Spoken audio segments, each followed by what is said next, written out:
So, lads, I've already talked about this in an earlier video, and if you guys don't know, basically, Caitlin Clark is on NBC.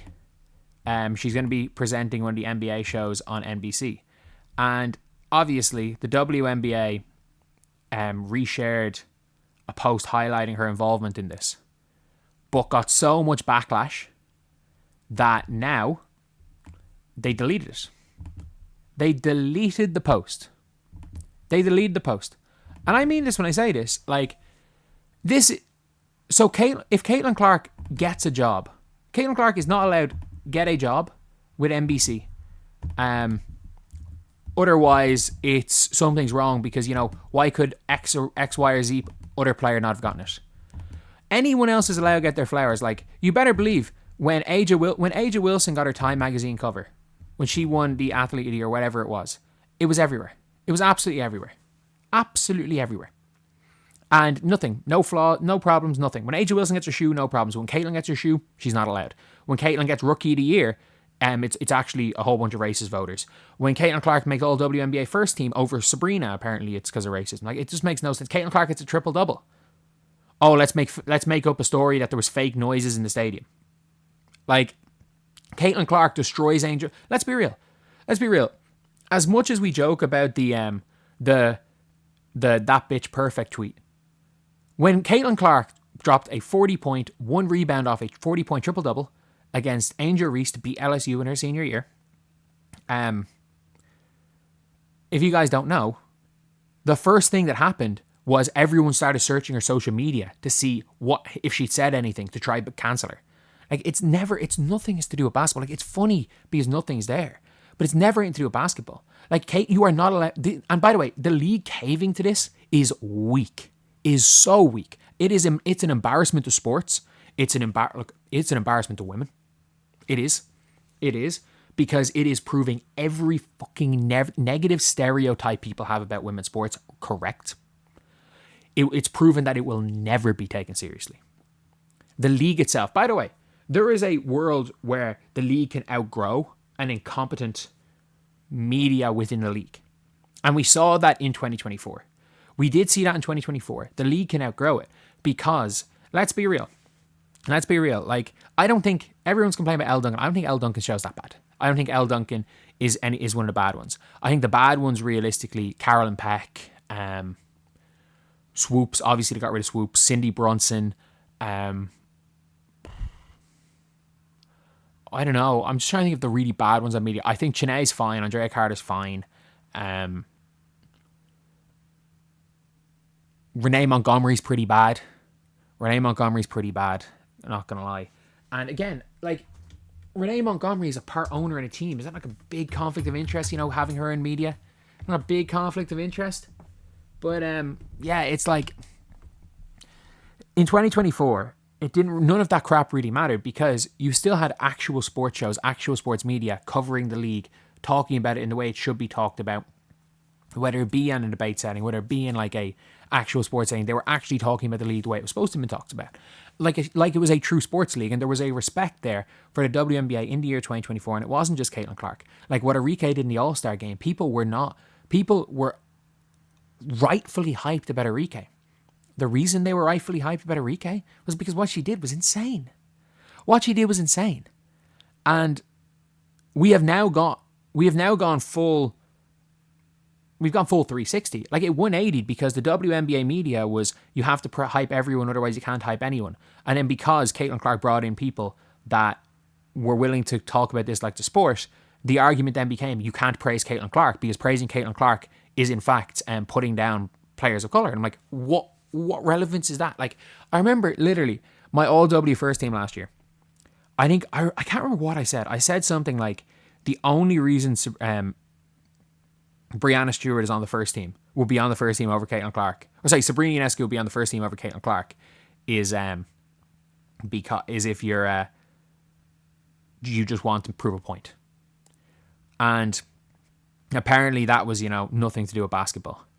Like, yes, because it has nothing to do with basketball and it's all to do with, any sort of ism when you've got one female player from Iowa who's dating a former the top 100 recruit from Iowa and another female player from California who's dating an NFL player. Like, so it's some sort of ism. I'm like, putting one over the other. It just makes no sense.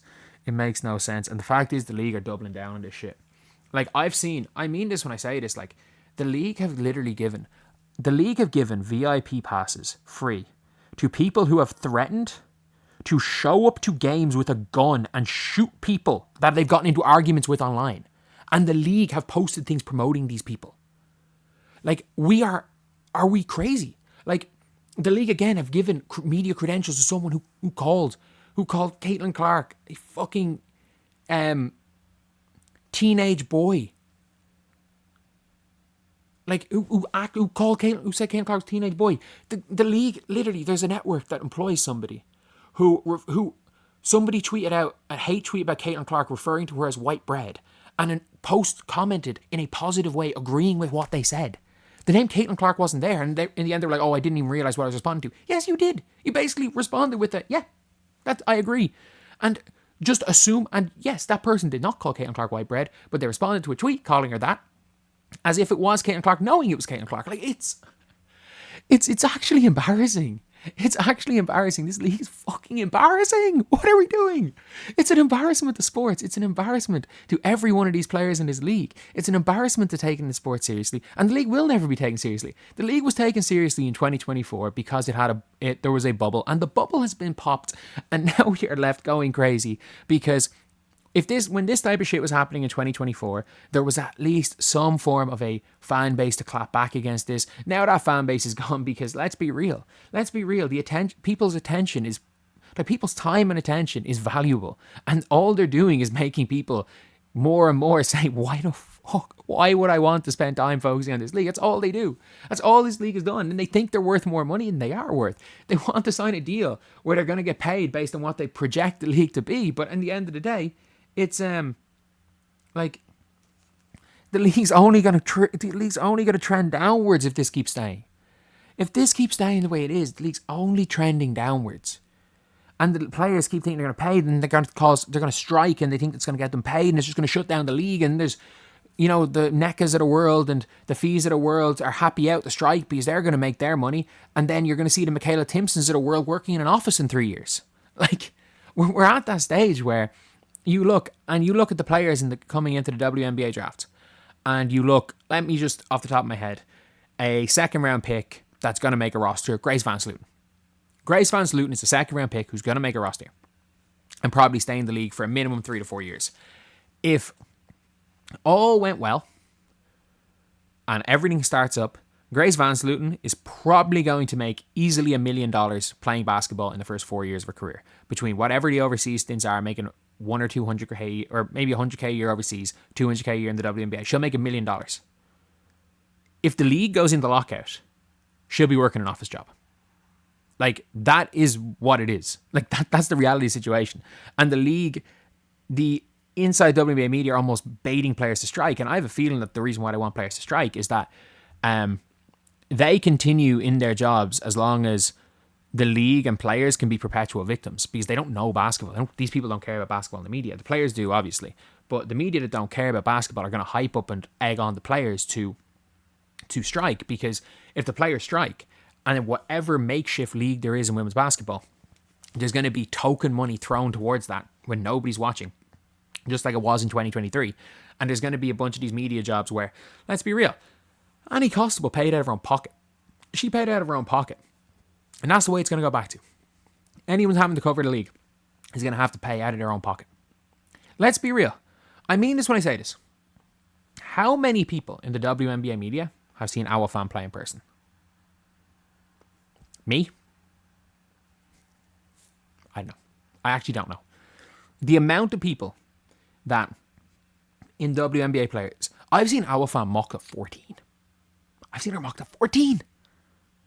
Like, the whole media is a fucking embarrassment. And then anyone who mocks her, number one, that actually watches all of her games, is seen as some sort of weird hater. And then there's this weird AZ Foot obsession, where AZ Foot apparently is this 3-level scorer who has attempted, I mean this when I say this, attempted 7 layups in 2 years. AZ Fudd in her last 50 games has attempted 7 layups in the half court. 7. Attempted 7. What 3 levels of scoring are there? She shoots like 1 mid-range every 2 games. She just took 3s. And she's good at it. She's good at it, but she just took 3s. Oh, I'm done with it. I don't even know. I don't even know what to do. This is fucking embarrassing.